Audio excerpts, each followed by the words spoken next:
সংবিধানে না থাকায় সংবিধান সংস্কার পরিষদ সদস্য হিসেবে শপথ নেয়নি বিএনপি ও তার শরিকরা। তবে জুলাই সনদ বাস্তবায়ন আদেশ অনুযায়ী শপথ নিয়েছে বিরোধী জোটের সদস্যরা। তবে তারা বয়কট করেন মন্ত্রিসভার শপথ। বিশ্লেষকদের পরামর্শ, রাজপথ নয়, রাজনীতির কেন্দ্রবিন্দু হয়ে উঠুক জাতীয় সংসদ। শাহনাজ শারমিনের প্রতিবেদন।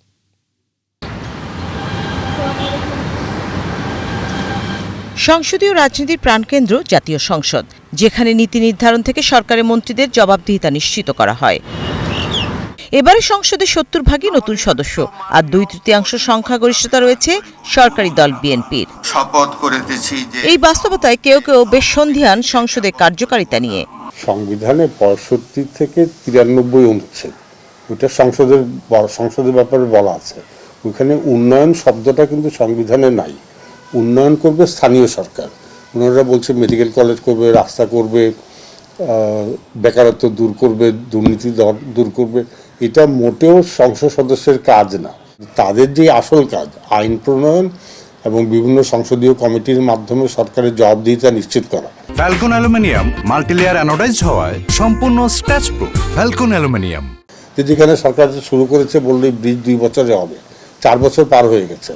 তখন সংসদীয় কমিটির কাজ হলো সংশ্লিষ্ট কর্তৃপক্ষকে ডেকে জিজ্ঞাসা করা, তোমরা 2 বছর জায়গায় 4 বছর কেন লাগছে, এটাকে সরকারকে জবাবদিহি করা। এটা হলো তাদের মূল কাজ। আর আইন প্রণয়ন হলো এই 2টা কাজের বাইরে তাদের কিন্তু কোনো কাজ নাই।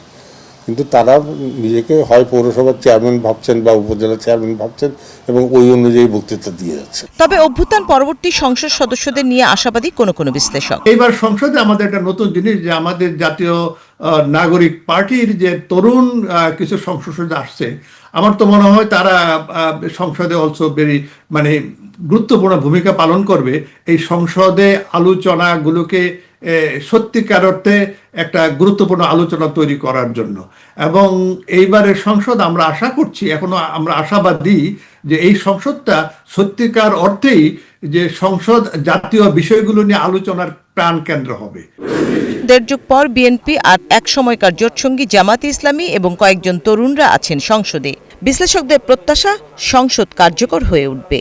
ফলে 2টা জিনিস হবে। একদিক থেকে সংসদের যে মৌলিক ভূমিকা, জনস্বার্থে আইন প্রণয়ন করা এবং বিতর্কের মাধ্যমে জনস্বার্থকে তুলে ধরা, পাশাপাশি সরকারকে জনগণের কাছে জবাবদিহি করা যে তৃতীয় ভূমিকাটি, সেটির ক্ষেত্রে নতুন সুযোগ সৃষ্টি হচ্ছে। আমরা মনে করছি যে যেটির মাধ্যমে এই জায়গাগুলো আগের তুলনায় উন্নততর চর্চার দিকে যেতে পারবো। তবে যেটা বলা হয় যে যে পুডিংটা সুন্দর তৈরি হলো, সেটা কতটুকু খেতে মজা হবে সেটা কিন্তু খাওয়ার আগে বুঝে যাবে না।